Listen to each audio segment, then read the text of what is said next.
Hey guys, it's Mary from the Other Magdalene. This is my second blog video or vlog. I'm going to get used to that one day. But hopefully this one is a little bit better than my first. I actually rewatched the last one and I was kind of embarrassed that I posted that because of all the terrible editing that happened. But hey, first time for everything, so you're not going to be good at it the first time. So key is to keep going. So on this particular blog, post, I would like to talk about, in reference to my last post, it was called Equally Yoked.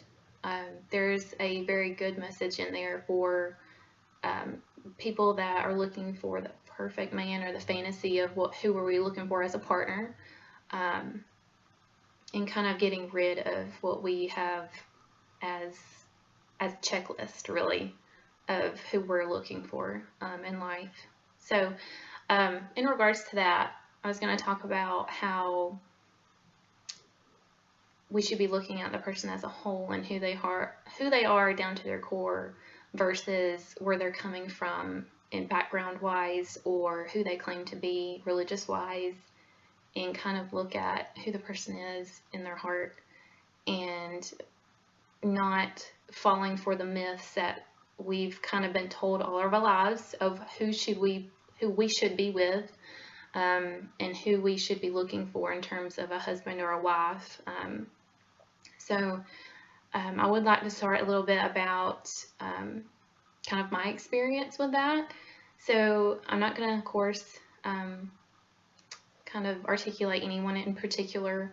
I kind of talked about it in my last blog, so if you did read it, you kind of know what I'm referring to anyway. But I also talked a little bit the other day of with one of my close friends that she's going through the exact same thing I am as a 25-year-old who has been raised in the same way I have in terms of looking for your future husband and what you should or should not be doing or looking for in terms of that. I kind of grew up in a more Southern Baptist, but I was never forced into it. I kind of had my own beliefs, kind of took what I was told around me and kind of made it my own when I grew up. I kind of have my own opinions now. Obviously, if you read any of mine, you know that I can kind of decipher what I do believe and what I've been told. But we grew up, believing that a good man, the definition of a good man is someone that goes to church, proclaims that he is Christian, someone that provides, and someone that pretty much is the leader of the family. So when I was growing up, I was looking for that type of man. And that was the only factors that I would kind of grew up knowing that if he had all those qualities, then he was good.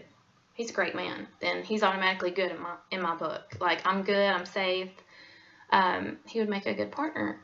Well, that's not the case. I've met men that fit that quota, and I hate to say it, but they're terrible people. It's just the moralities that they hold, and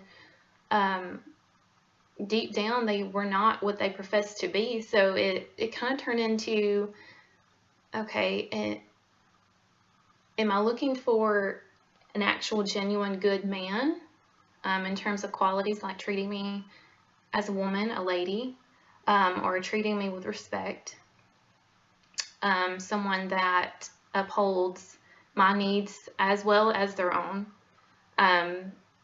someone that it respects my independence, and I respect theirs. But I never thought about those things growing up. I really those were the things that were drilled into me, that those were the only qualities that made a good partner.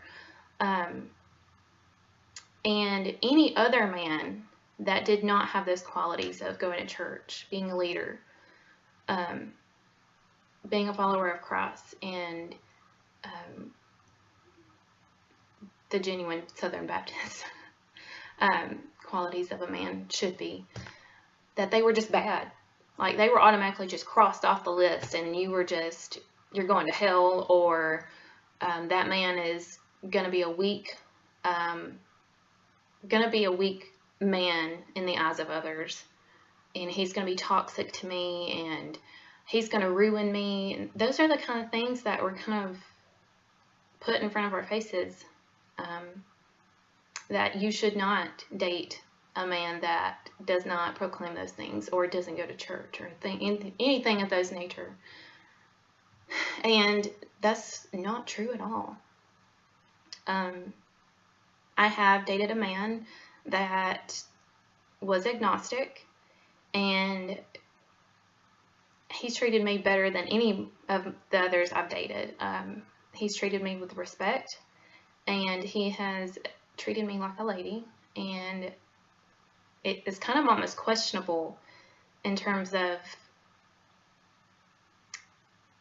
looking at myself and how I judge others, and how I should take that filter off of what a man should be and should not be. And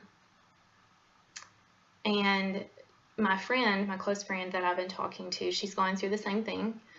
She was raised in a similar environment as mine, and she was weary about dating a man that was agnostic or another belief system that they had.